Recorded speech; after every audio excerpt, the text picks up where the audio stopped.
Por outro lado, hoxe tamén era día de presentacións, en este caso a Feira Sustentable. Presentábase no Concello da Estrada, membros do Concello, concretamente a primeira teniente alcaldesa e a responsable de Medio Rural, Raquel López Doce, tamén vende a organización neste caso a edición da Feira Sustentable, estaba Monte Cabalar e tamén o sindicato Labreo Galego. Facíase unha presentación polo miúdo do que acontecerá. Por certo, este ano coincidindo coa festa do Salmón. Unha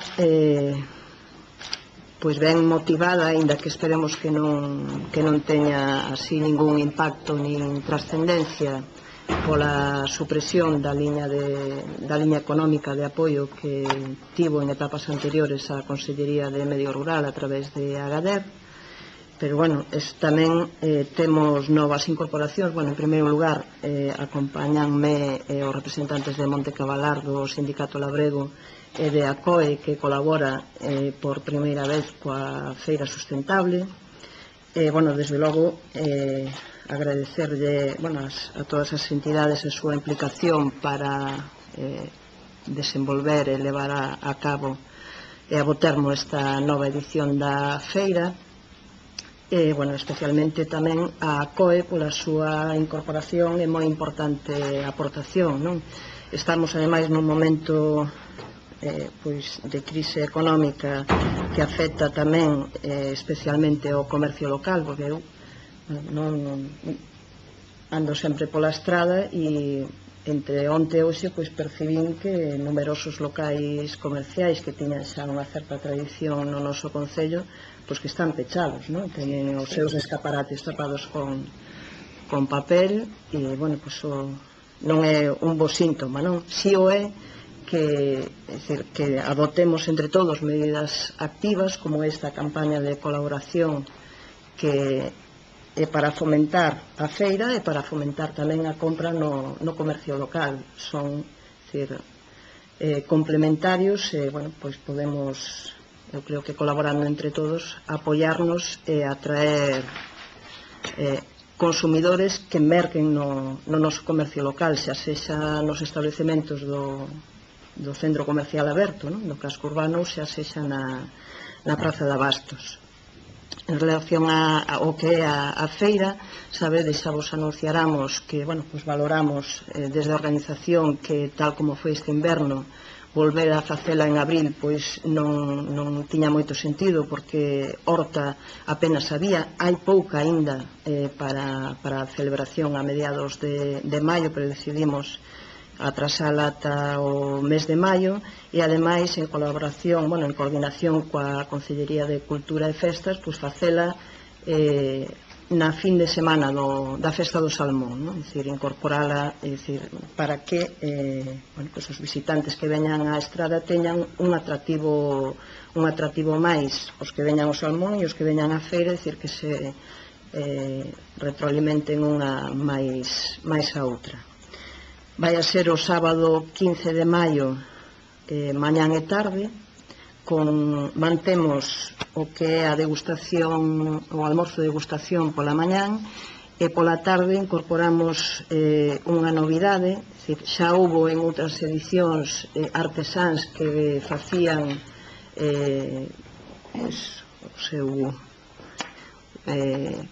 por exemplo, o artesán que fai instrumentos musicais estaba facendo instrumentos musicais ali ao vivo durante a feira. Esta feira vai a volver a facelo. Tamén hai unha xolleira que vai a estar traballando mentras se desenvolve a feira, para que se poida ver como fai o seu traballo. Pero, ademais deso, engadimos unha novidade que é 2 obradoiros nos que se vai a poder participar para aprender a facer mermeladas e a facer xabóns de maneira artesanal. Vai ser unha actividade que se vai a facer entre as 5 e as 6 da tarde, e a partir das 7 no local de exposicións Caixa Nova vanse desenvolver as novas xornadas técnicas que acompañan, como sabedes, a esta feira. Do que son as xornadas técnicas vai vos a dar máis conta Fuco, do que é o seu contido, é dicir, do que se trata non só é de poñer á venda, non?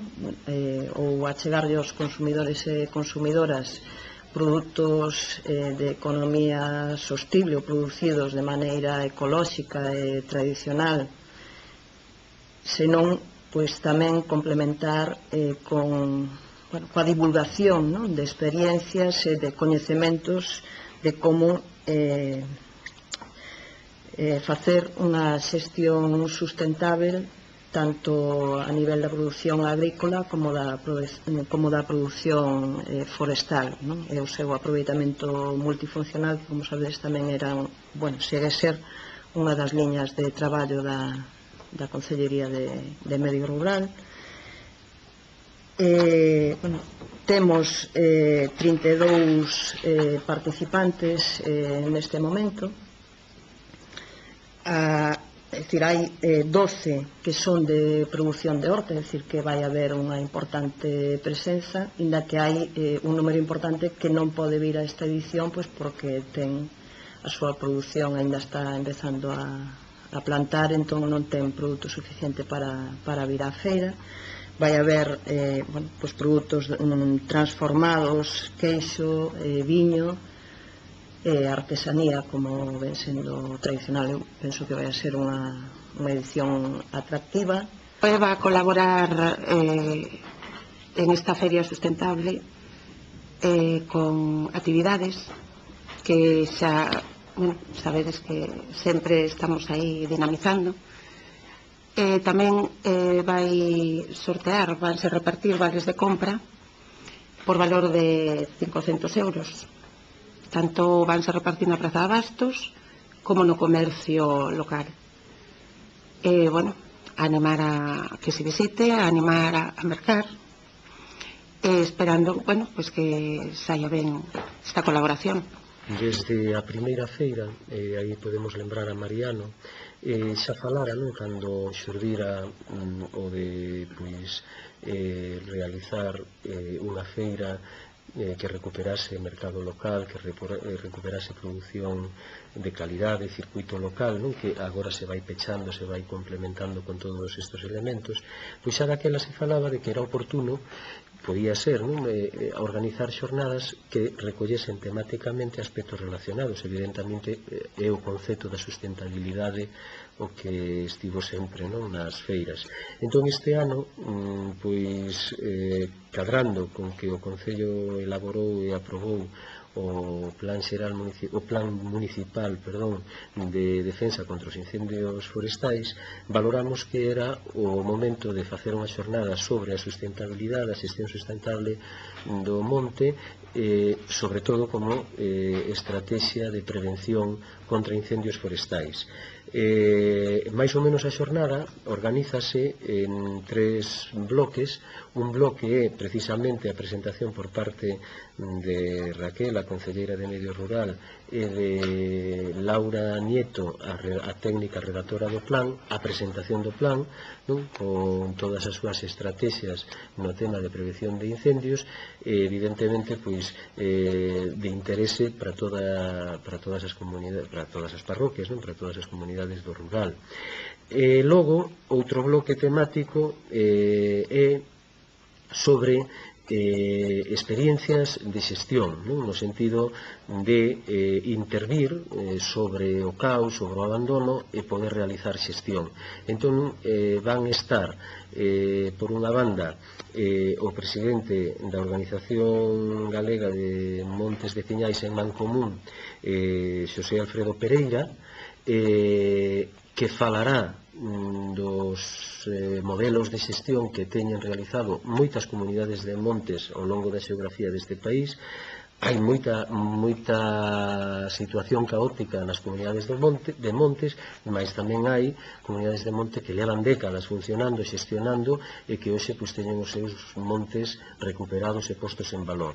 Entón, falará da experiencia desde a perspectiva das comunidades de montes, e logo un alumno da Politécnica de Lugo, que fixo o traballo de fin de carreira sobre a experiencia de xestión cooperativizada de Monte Cavalar, vai facer unha valoración sobre as estrategias para a xestión en casos de particulares, e sobre ese estudo ten unha serie de conclusións, vai facer unha achega crítica o que nese sentido ten realizado Monte Cavalar como xestión agrupada cooperativizadamente, non? E logo o terceiro bloque sería sobre modelos de recuperación de solos queimados, no que por unha banda está o Centro de Investigacións Forestais de Lourizán, estará José Antonio Vega, investigador de Lourizán, un proxecto de investigación que ten Lourizán e Mailo CSIC, levan moitos anos facendo traballos deste tipo e este ano pois están facendo aquí na Estrada, non? Sabedes que alá no mes de outubro crearas unha pequena alarma por unhas parcelas que se vían desde a Estrada no Monte Cavalar, e era dentro desa investigación sobre o impacto dos incendios, a desestructuración de solos, erosión e logo ensaios de regeneración de solos con diferentes procedementos, non? Entón, os primeiros resultados desa investigación presentaránse, serán ademais a primeira vez que se presenten, eles ainda non fixeron presentación anterior, presentaránse este sábado 15 aquí.